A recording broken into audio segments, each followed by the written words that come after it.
Welcome to Living Fuel TV. This is Casey Krejci. We've been talking about cold and flu a lot and how to avoid it. But let's say that you actually have it and you want to know, what do I do now?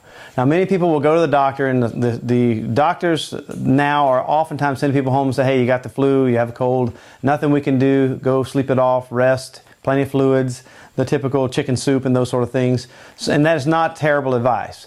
But going to the doctor most of the time for cold and flu is not necessary. You have to be your own judge on whether your situation calls for that. So let's be clear. The flu does not often, it's very rare that it causes death.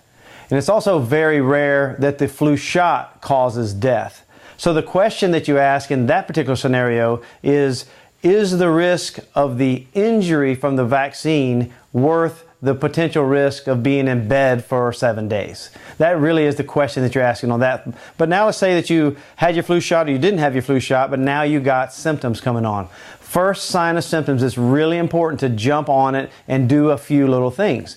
Now, in my family, the first sign of symptoms, there's a technique that I learned 10 years ago or more, which is the same thing you do for swimmer's ear. When you come back in from swimming, that you'll lay down and you'll put several drops of hydrogen peroxide from the pharmacy, I think it's 3% in the brown bottle, and you put several drops in your ear and you'll let it fizz for 2 minutes or 3 minutes or 4 minutes until it starts to lighten up, and then you pour it out and then you do the other side.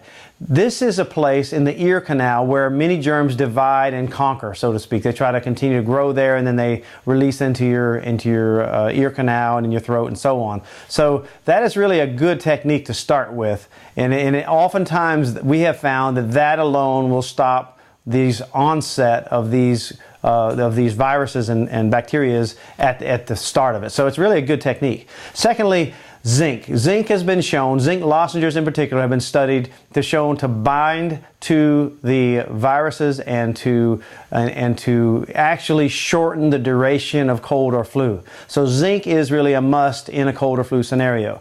The next thing is high dose vitamin C. My preference is mineral ascorbate from vitamin C, but vitamin C, we're talking about many people will take 5,000 to 10,000 milligrams of vitamin C per day during a cold or flu. You can decide how much of that you want to do. The way you test vitamin C is when you're taking it.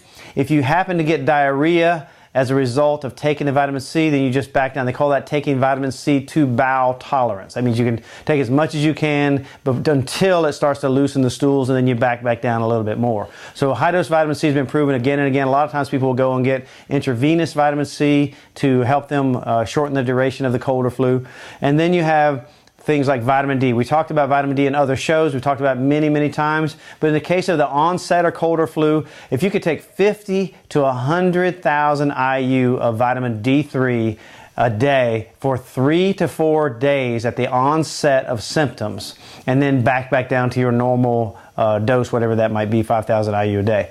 People think, oh my goodness, that is a large dose. Yes, it is a large dose, but in order to elevate your vitamin D, you have to take a substantial amount over a long period of time. So it's not something that rises that quickly. A lot of times doctors will give vitamin D at 100,000 IU once a week, and that way, because vitamin D is fat soluble, and it doesn't titrate if you like it doesn't go out of your system quickly. So you can take it once a week typically. So once a day, 100, or spread it out throughout the day, however you look at it, 50 to 100,000 IU of vitamin D3 per day for 3 to 4 days at the outset of the cold or flu will have a tremendous effect on breaking down and shortening this process. And Echinacea golden seal, it's an old remedy from way back from Chinese medicine, thousands of years ago. It still has an immune enhancing effect, and it has been shown in clinical studies to be a powerful shortener of onsets of infections like we're talking about here.